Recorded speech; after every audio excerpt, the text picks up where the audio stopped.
दोस्तों, एक बार फिर से हमारे चैनल पर आपका बहुत बहुत स्वागत है। दोस्तों, आज मैं फिर से आपके लिए एक नई और रोचक स्टोरी लेकर आई हूँ। ये एक काल्पनिक स्टोरी है। इस कहानी का किसी से कोई वास्ता नहीं है।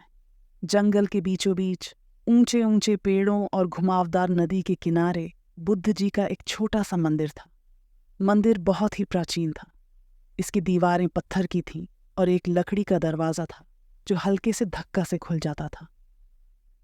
अंदर एक शांत वातावरण था जो समय से परे लग रहा था। दीवारें रंगीन टपेस्ट्री से सजी हुई थी और हवा फूलों की खुशबू से भर गई थी। मंदिर के केंद्र में बुद्ध जी की एक बड़ी मूर्ति थी जो अपनी आंखें बंद किए हुए ध्यान मुद्रा में बैठे थे और उनके चेहरे पर शांतिपूर्ण भाव थे। ऐसा कहा जाता था कि इस मंदिर में अद्भुत शक्तियां थीं और जो लोग बुद्ध के सामने प्रार्थना करते थे उन्हें आंतरिक शांति और ज्ञान प्राप्त होता था। कई लोगों ने बुद्ध के ज्ञान से मार्गदर्शन और सांत्वना पाने के लिए इस मंदिर में जाते थे।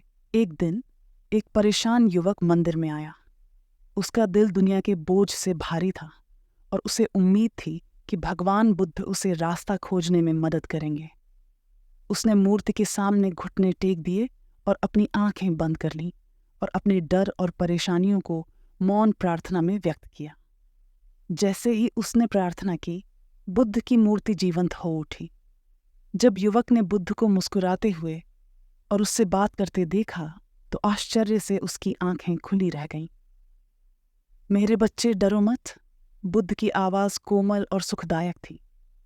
आप जो भी उत्तर चाहते हैं वे पहले से ही आपके भीतर हैं। आपको बस अपने दिल की बात सुनने और खुद पर भरोसा रखने की ज़रूरत है। युवक इस चमत्कारी क्षण से आश्चर्यचकित था। उसने महसूस किया कि उसके कंधों से बोझ उतर गया है और उसे शांति का एहसास हुआ है।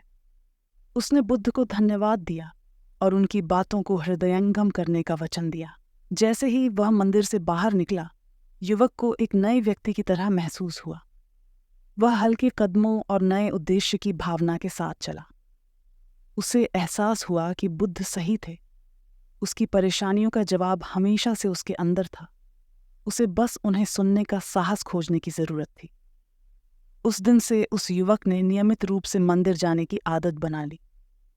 वह बुद्ध की मूर्ति के सामने बैठकर ध्यान करते था और अपने विचारों में शांति और स्पष्टता पाता था। और जैसे जैसे समय बीतता गया, उसने पाया कि वह अधिक समझदार हो गया है और अपने तथा अपने आसपास की दुनिया के प्रति अधिक शांत हो गया है। बुद्ध का मंदिर उनका अभयारण्य बन गया, एक ऐसा स्थान जहां उन्हें हमेशा मार्गदर्शन और उपचार मिल सकता था। और वह युवक जो कभी खोया हुआ और परेशान था, उन लोगों के लिए आशा की किरण बन गया जो जंगल के मंदिर में सांत्वना की तलाश में आए थे। क्योंकि उन्होंने बुद्ध की शिक्षाओं का सही अर्थ जान लिया था कि आंतरिक शांति और आत्मज्ञान अपने भीतर पाया जा सकता है अगर केवल हम में देखने का साहस हो। दोस्तों, ये छोटी सी स्टोरी बहुत ही प्रेरणादायक है। हमें इस कहानी से सीख लेनी चाहिए।